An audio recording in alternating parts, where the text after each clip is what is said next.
WSGI का मतलब होता है वेब सर्वर गेटवे इंटरफेस। तो हमें जब सर्वर में इसमें डिप्लॉयमेंट करते हैं उस चीज़ों का ज़रूरत पड़ता है। ये यहीं पे है WSGI फाइल, आप देख सकते हो।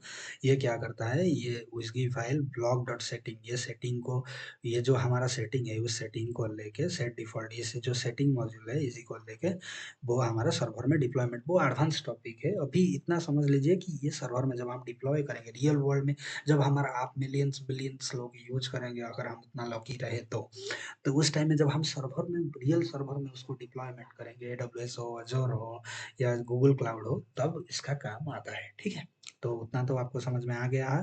फिर ये डेटाबेस के लिए है, ये बाय डिफ़ॉल्ट मैंने क्या कहा, जेंगो क्यों एक बैटरी लोडेड फ्रेमवर्क है? क्योंकि जेंगो बाय डिफ़ॉल्ट एक डेटाबेस कनेक्शन देता है जो कि SQLite 3 है। अगर आपको डिफरेंट डेटाबेस चाहिए तो उसके लिए आपको डिफरेंट लिखना पड़ेगा। एक्चुअल टू बी ऑनेस्ट आपको बहुत सारी चीज़ें लिखना पड़ेगा यहाँ पे। जैसे कि हम पोस्टग्रेस यूज़ करते हैं, जनरली पाइथन के साथ पोस्टग्रेस ज़्यादा यूज़ होता है, माईएसक्यूएल भी यूज़ होता है। तो आप किसी भी डेटाबेस यूज़ कर सकते हैं, पर relational database works better in with Django, so let it be. So in in general मैं यही कहना चाहता हूँ कि जेंगो एक डिफ़ॉल्ट डेटाबेस के साथ आता है। तो जो लोग जेंगो पढ़ाते हैं वो ये सारी चीज़ें नहीं बताते, इसीलिए तो प्रॉब्लम होता है कि एक डेटाबेस, डिफ़ॉल्ट डेटाबेस वो SQLite देता है। अगर आप 1000-1500 आपका आपको यूज़ करने वाला है देन इट्स ओके, छोटे-मोटे ऐप के लिए। लेकिन बड़े ऐप के लिए आपको एक फुल स्केल डेटाबेस यूज़ करना पड़ेगा। फिर उसके बाद पासवर्ड वैलिडेटर होता है, जैसे कि आप पासवर्ड, अगर आपको याद होगा, अगर आपने कोई ऐप यूज़ किया है कि पासवर्ड वैलिडेशन होता है, अगर आप छोटा 1, 2, 3 लिख लिए तो कंप्लीटली न्यूमेरिक है, छोटा है, यहाँ देख सकते हैं आप। कॉमन पासवर्ड, मिनिमम लेंथ जो होता है कि आपका पासवर्ड इतना होना चाहिए, ये सारी चीज़ें जेंगो में बाय डिफ़ॉल्ट दिया जाता है। तो फिर ये सारी चीज़ें हैं कि कौन-सा लैंग्वेज है, बाय डिफ़ॉल्ट इंग्लिश में लिखा जाएगा, कौन-सा टाइम ज़ोन में आता है, ये दोनों क्या है मुझे नहीं पता है। अगर आपको पता है तो मुझे मिले तो मुझे बता देना। ये शायद ये भी लैंग्वेज रेफ़रेंस ही है, मुझे नहीं पता एक्चुअली, लेट्स बी ऑनेस्ट। तो अगर आपको पता है तो मुझे बता देना। देन स्टैटिक फ़ाइल जैसे मैंने बताया कि वो जो हमने स्टार्टिंग में दिखाया था, स्टैटिक फ़ाइल को कैसे हैंडल करना है। तो यहीं पे आप देख सकते हो ये जो स्टैटिक फ़ाइल है, ठीक है? तो ये स्टैटिक फ़ाइल है, वही क्या है, जावास्क्रिप्ट है और CSS, इमेजेस, जो भी आपका स्टैटिक फ़ाइल है। तो ये डिफ़ॉल्ट ऑटोफिल, जब हम, ये क्या होता है, ये मॉडल डेटाबेस को कनेक्ट करने में और डेटाबेस मॉडल को जो मॉडल, जब हम मॉडल क्रिएट करेंगे, यहाँ पे जब मॉडल क्रिएट करेंगे डेटाबेस मॉडल, तब वो उसे कैसे इम्प्लीमेंट करता है उस चीज़ों के बारे में। वो उसे कैसे मतलब माइग्रेट करता है, मेक माइग्रेशन करता है, वो सारी चीज़ें मैं जानता हूँ। थोड़ा आपको अनकम्फर्टेबल लगेगा, इसीलिए मैं इतना समझ लीजिए कि ये डेटाबेस के लिए काम करता है, ठीक है? फिर यूआरएल, जो यूआरएल आप एडमिन का यूआरएल है, मान के चलिए, दिखाता हूँ आपको। ये एडमिन है ना, तो हमारा यहाँ प्रोग्राम, क्या हमारा प्रोग्राम रनिंग कंडीशन में है? हाँ, हमारा प्रोग्राम रनिंग कंडीशन में है। तो यूआरएल्स डॉट ओके, तो यहाँ यूआरएल्स में क्या है, एडमिन है। तो मैं क्या करता हूँ, यहाँ स्लैश एडमिन कर देता हूँ, स्लैश एडमिन। आज यू कैन सी हमारा सेशन उड़ गया है, कुछ प्रॉब्लम हुआ है। तो control P, no, control shift P. तो हमें पाइथन इंटरप्रेटर सिलेक्शन करना पड़ेगा। तो वो सारी चीज़ें बाद में करेंगे, सेकंड में कर लेंगे। तो अभी मतलब जो चीज़ें हैं उस पे ध्यान देते हैं। यूआरएल का मतलब होता है, ये जो यूआरएल एडमिन मतलब यूआरएल होता है, जैसे google.com/name, google.com जो भी आप सर्च करते हैं उस टाइप का होता है यूआरएल, यूनिफॉर्म रिसोर्स लोकेटर। उसके बाद तो मैंने विज़गी बताया था ये क्या है, ये जब हम प्रोडक्शन में यूज़ करेंगे तब काम आता है। तो सबसे इम्पोर्टेंट और एक चीज़ जिसको हम कभी टच नहीं करते, उसका उसका है Django manage.py। जब कभी भी हम इस चीज़ों को टच नहीं करते। तो ये जो स्क्विगल लाइन आपको दिख रहा है, इसका मतलब यही है कि Django जो हमारा जो पाइथन इंटरप्रेटर है वो कॉन्फ़िगर नहीं है, मतलब वो करना पड़ेगा। अभी कैसे करेंगे वो भी दिखा दूँगा आपको, टेंशन मत लीजिए। वो क्या प्रॉब्लम, क्योंकि ये VS कोड का साथ एक प्रॉब्लम है कि बार-बार इस चीज़ों को सेल्फ करना पड़ता है, और कैसे शॉर्टकट भी यूज़ करेंगे वो भी दिखा दूँगा आपको। बस manage.py ये क्या है कि यहाँ पे आप देख सकते हो, ये block.setting, ये जो सेटिंग मॉड्यूल को, मान के चलिए कि आपका कंप्लीट ब्रेन जो भी आपका ऐप यूज़ करेगा, ये जो आपने ऐप वेब ऐप बनाया है, ये एक वेब ऐप ही है। मान के चलिए कि हाँ, ये एक वेब ऐप ही है, ठीक है? तो ये वेब ऐप जो बनाए हैं इसका ब्रेन यही है, मान के चलिए ह्यूमन का जैसे ब्रेन है, तो ये क्या है कि सेटिंग डॉट पाई इसका ब्रेन है।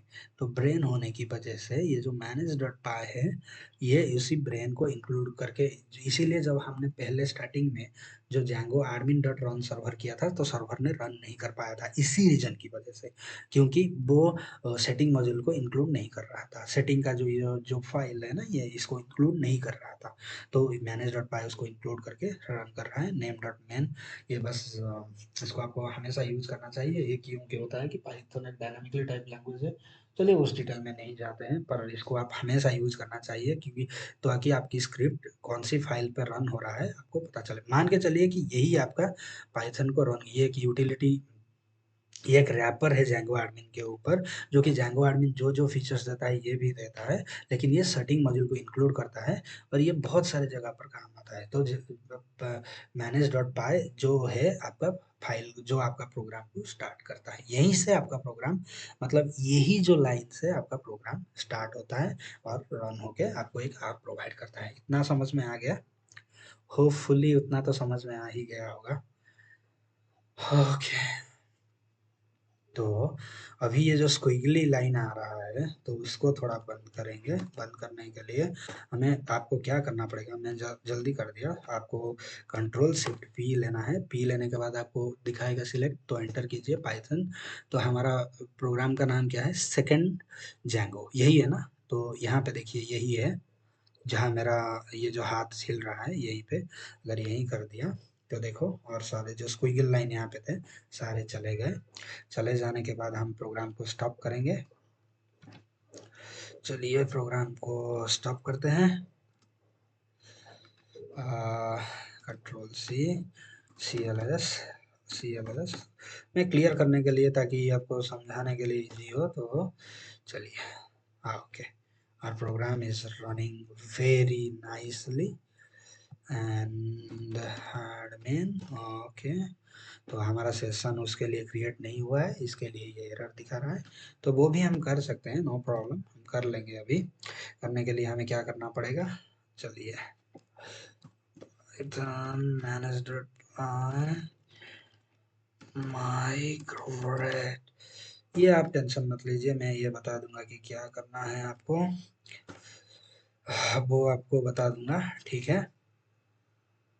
आज यू कैन सी आपका ये एडमिन एडमिन पैनल आ गया। आपको माइग्रेट करने के बाद, आप जब माइग्रेट यूज किए, ये सारी चीज़ों को अप्लाइड कर दिया, फिर आप जो यहाँ पे आप देख रहे थे ना, तो कंट्रोल बी, कंट्रोल जे, यहाँ पे जब हम urls डॉट पाई देख रहे थे, यहाँ पे एडमिन था, एडमिन डॉट स्लैश, ये यूआरएल जब यूज किए देखें, तो हम क्या किए, यहाँ जब ये एडमिन यूज किए, तो हमारा क्या, आप क्या था, यही था, तो एडमिन, तो okay, this is the admin panel. Okay, तो हम लॉगिन करेंगे, क्या करेंगे ये तो थोड़ा बाद में सोचेंगे, पर अभी के लिए आई बिलीव इतना काफ़ी है कि आपको, अभी हम सक्सेसफुली रन कर लिए, मैं यार सारी चीज़ें क्या क्या है वो समझ लिए, इतना काफ़ी है। फिर नेक्स्ट हम प्रोग्राम लिखेंगे, लिखने के बाद आपको बताएंगे नेक्स्ट चैप्टर में कि कैसे आप ये प्रोग्राम लिख सकते हैं और क्या क्या बेस्ट प्रैक्टिसेस हैं। तो इतना अगर आप कर लेते हैं तो फिर हम आगे बढ़ेंगे, ठीक है? कंट्रोल्स, कंट्रोल के डब्ल्यू, सारी चीज़ों को बंद कर लेते हैं। तो मैं VS कोड इसीलिए यूज़ करने के लिए कह रहा हूँ कि बहुत सारे शॉर्टकट्स मैं इन बिटवीन बताऊँगा, जो आपको अच्छा लगेगा यूज़ करने में, मतलब बहुत जल्दी। जैसे कि कंट्रोल बी लगाएँगे तो वो साइड बार चला जाएगा, कंट्रोल जे लगाएँगे तो वो मतलब आपका टर्मिनल आ जाएगा, देख रहे हैं आप? कंट्रोल जे, कंट्रोल बी करेंगे तो ये आ जाएगा, कंट्रोल पी करेंगे तो आपको सर्च करने के लिए, फाइल सर्च करने के लिए आ जाएगा, कंट्रोल टी यूज़ करेंगे तो वो सब दिखाऊँगा मैं कैसे करने वाला हूँ, वो आपको दिखाऊँगा, पर इतना कर लीजिए फिर देखते हैं, ठीक है? Okay, thank you very much, thank you.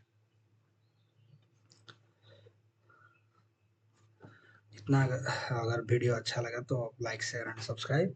हम जांगो की बहुत एडवांस तक जाएंगे, आपको एक प्रो लेवल तक बनाएंगे। पर ये एवरी, आज मिस्टर स्टीव जॉब्स से, a journey of thousand mile starts with one step. तो पहला स्टेप हम अभी लिए जेंगो सीखने के लिए। धीरे-धीरे इसे आप कैसे बनाएँगे वो भी सिखाने वाला हूँ। तो stay tuned to this channel. Okay, thank you very much, और अपने दोस्तों के साथ शेयर कीजिए।